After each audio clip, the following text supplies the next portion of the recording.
വിഷ്ണു മഞ്ജുവിനെ പ്രധാന കഥാപാത്രമാക്കി മുകേഷ് കുമാർ സിംഗ് സംവിധാനം ചെയ്യുന്ന ബിഗ് ബജറ്റ് ചിത്രം കണ്ണപ്പയിലെ മോഹൻലാലിന്റെ ഫസ്റ്റ് ലുക്ക് എത്തി. കിരാത എന്നാണ് മോഹൻലാലിന്റെ കഥാപാത്രത്തിന്റെ പേര്. മോഹൻലാലിനെ കൂടാതെ ഇന്ത്യൻ സിനിമയിലെ സൂപ്പർ താരങ്ങളായ അക്ഷയ് കുമാർ, പ്രഭാസ് തുടങ്ങിയവർ സിനിമയിൽ അതിഥി വേഷത്തിലെത്തുന്നുണ്ട്.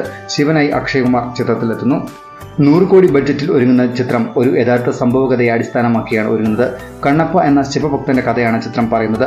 1976 പുറത്തിറങ്ങിയ തെലുങ്ക് ചിത്രം ഭക്ത കണ്ണപ്പയ്ക്കുള്ള സമർപ്പണം എന്ന നിലയിലാണ് ഈ ചിത്രം ഒരുങ്ങുന്നത്. വിഷ്ണു മഞ്ജുവിന്റെ 7 വർഷത്തെ പരിശ്രമങ്ങളുടെ ഫലമായാണ് ഈ ചിത്രം ഇപ്പോൾ റിലീസിങ്ങിന് ഒരുങ്ങുന്നത്. ഹോളിവുഡ് ഛായാഗ്രഹകൻ ഷെൽഡൻ ചാവുവാണ് കണ്ണപ്പയ്ക്ക് വേണ്ടി ക്യാമറ ചലിപ്പിക്കുന്നത്. ചിത്രം അടുത്ത വർഷം ഏപ്രിൽ 25-ന് തിയേറ്ററുകളിലെത്തും. മോഹൻ ബാബുവിന്റെ ഉടമസ്ഥതയിലെ 24 ഫ്രെയിംസ് ഫാക്ടറി, AVA എന്റർടൈൻമെന്റ് എന്നീ ബാനറുകളിലാണ് ചിത്രത്തിന്റെ നിർമ്മാണം. ബോളിവുഡ് സംവിധായകനും നിർമ്മാതാവുമായ മുകേഷ് കുമാർ സിംഗിന്റെ തെലുങ്ക് അരങ്ങേറ്റ ചിത്രമാണ് കണ്ണപ്പ. മുകേഷ് കുമാർ സിംഗ്, വിഷ്ണു മഞ്ജു, മോഹൻ ബാബു എന്നിവർ ചേർന്നാണ് സംഭാഷണം